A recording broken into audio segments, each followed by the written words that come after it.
आनंद और अंकित दो best friend होते हैं। तो आनंद अंकित से कहता है, भाई मेरा तो सारा टाइम नोट्स बनाने में निकल जाता है और मैं लिखता हूँ तो ऐसा लगता है जैसे पूरी बुक छाप दी हो, और फिर मैं उन नोट्स से पढ़ भी नहीं पाता। तो अंकित बोलता है, चल भाई मैं बताता हूँ कि परफेक्ट नोट्स कैसे बनाते हैं। Hey guys, myself Mohini.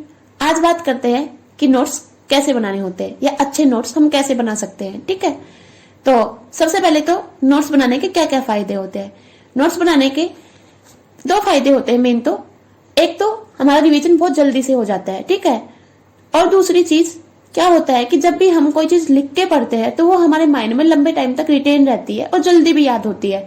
इसीलिए बचपन में मम्मी बोलती थी कि बेटा लिख लिख कर पढ़ा करो, जल्दी याद होगा और लंबे टाइम तक याद रहेगा। मेरी मम्मी तो बोलती थी। आप में से किस किस की मम्मी बोलती थी, कमेंट बॉक्स में जरूर बताना। ठीक है, अब बात करते हैं क्या नोट्स बनाना जरूरी भी होता है। तो हाँ, नोट्स बनाना जरूरी होता है। ठीक है, तीसरी चीज, नोट्स कैसे बनाने होते हैं। तो देखो, नोट्स बनाने के लिए सबसे पहले तो हमें कोई अलग से टाइम नहीं निकालना होता। जिस टाइम आप अपना लेक्चर अटेंड कर रहे हो, कोई वीडियो देख रहे हो इंपॉर्टेंट, ठीक है, या फिर आप क्लास में हो, तो अपने टीचर के साथ तभी के तभी नोट्स बनाने होते हैं।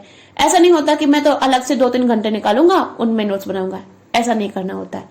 सेकेंड थिंग, आप जब भी नोट्स बनाओ एटलीस्ट 3 कलर के पेन तो यूज करो ही करो। ठीक है, एक आपका ब्लू, एक ब्लैक और एक कोई भी डिफरेंट कलर का पेन यूज कर सकते हो, लाइक रेड और ग्रीन। ठीक है, अब क्या करते हैं, हम मेनली ब्लैक कलर से हेडिंग डालते हैं, ब्लू कलर से हम लिखते हैं। अब इस डिफरेंट कलर के पेन से क्या करना है आपको कि जो भी इंपॉर्टेंट पॉइंट्स आपको लगता है, इंपॉर्टेंट वर्ड लगता है, वो आपको इस डिफरेंट कलर के पेन से लिखना है, रेड या ग्रीन से। ठीक है, या फिर आप कोई सा भी कलर यूज कर सकते हो। ठीक है, तो ये चीज करें ताकि आप रिवाइज करो तो आपको पहले ही पता चल जाए कि अच्छा ये वर्ड इंपॉर्टेंट है, ये लाइन इंपॉर्टेंट है, मुझे इसको ध्यान रखना है। ठीक है, इससे क्वेश्चन पूछे जा सकते हैं। ये चीज आपको करनी है। ठीक है, तीसरी चीज क्या करनी है, नोट्स बनाते टाइम हमें बड़े बड़े वर्ड्स नहीं लिखने होते, शॉर्ट फॉर्म लिखनी होती है। ठीक है, जैसे कि मैक्सिमम होता है उसको हम MAX लिख सकते हो, मिनिमम को MIN लिख सकते हो, बिटवीन को BTW लिखते हो। ठीक है, जैसे कि हम व्हाट्सएप पे डालते हैं ना शॉर्ट फॉर्म्स, वैसे हमें हमारे नोट्स में डालने हैं। ठीक है, क्योंकि वो नोट्स आप अपने लिए बना रहे हो, वो आपको समझ में आने चाहिए। ऐसा नहीं है कि आप सबके लिए बना रहे हो, सबको समझ में आए, ऐसा नहीं है। आपके नोट्स है, आपको समझ आने चाहिए। ठीक है, फोर्थ चीज क्या आती है कि आपको फ्लो चार्ट्स बनाने हैं, डायग्राम बनाने हैं नोट्स में, जितने बना सकते हो। क्योंकि देखो, पैराग्राफ्स तो बुक में भी होते हैं और हम पैराग्राफ तो बुक से भी पढ़ सकते हैं, लेकिन हमें पता है कि पैराग्राफ जब हम पढ़ते हैं तो हमें अच्छे से याद नहीं रह पाता। इसलिए फ्लो चार्ट्स बनाओ, जल्दी याद रहेगा और अच्छे से याद होगा। ठीक है, आगे बात समझ में। अब लास्ट टिप ये है कि जब भी आप कोई अपना चैप्टर कंप्लीट करो या टॉपिक कंप्लीट करो तो उसके बाद एक पेज ब्लैंक छोड़ दो।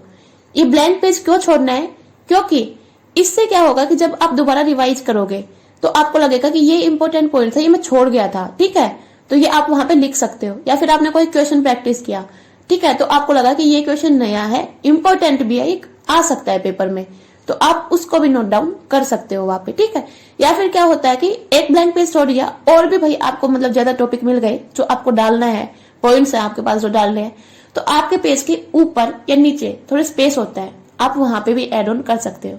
ठीक है, तो आई होप आपको अब तक ये समझ में आ गया होगा कि परफेक्ट नोट्स कैसे बनाते हैं। ठीक है, आगे बात समझ में। अब बात करते हैं, एक चीज होती है शॉर्ट नोट्स। ये तो हमने बात कर ली लॉन्ग नोट्स की, अब बात करते हैं शॉर्ट नोट्स कैसे बनाते हैं। तो शॉर्ट नोट्स में कुछ नहीं करना, एक छोटी नोटबुक लो या एक डायरी लो, उसमें सिर्फ इंपॉर्टेंट पॉइंट्स, उनकी हेडिंग लिख लो। ठीक है, कोई वर्ड लिख लो जिससे कि आपको वो पूरा टॉपिक रिवाइज आ जाए। और जब भी रिवाइज करने बैठो, जब आपने लॉन्ग नोट्स बहुत अच्छे से पढ़ लिए और जब आप शॉर्ट नोट्स को करना है, टाइम बहुत कम है, पेपर के 1 दिन बचा हुआ है, तो अपने शॉर्ट नोट्स खोलो और उस टॉपिक को रिमाइंड करो। और जहां पे अटक रहे हो अपने लॉन्ग नोट्स खोलो या अपनी बुक खोलो, उस टॉपिक को तभी पढ़ लो। ठीक है, ये चीज करनी होती है। तो आई होप अब आपको समझ आ गया होगा लॉन्ग नोट्स कैसे बनाने हैं, शॉर्ट नोट्स कैसे बनाने हैं। ठीक है, परफेक्ट नोट्स कैसे बनाने हैं। ठीक है, तो अगर कोई डाउट है तो कमेंट बॉक्स में पूछ लेना। बाकी अच्छे से पढ़ाई करो, और किसी टॉपिक पे वीडियो चाहते हो तो वो भी आप कमेंट बॉक्स में बता सकते हो। ठीक है, थैंक यू।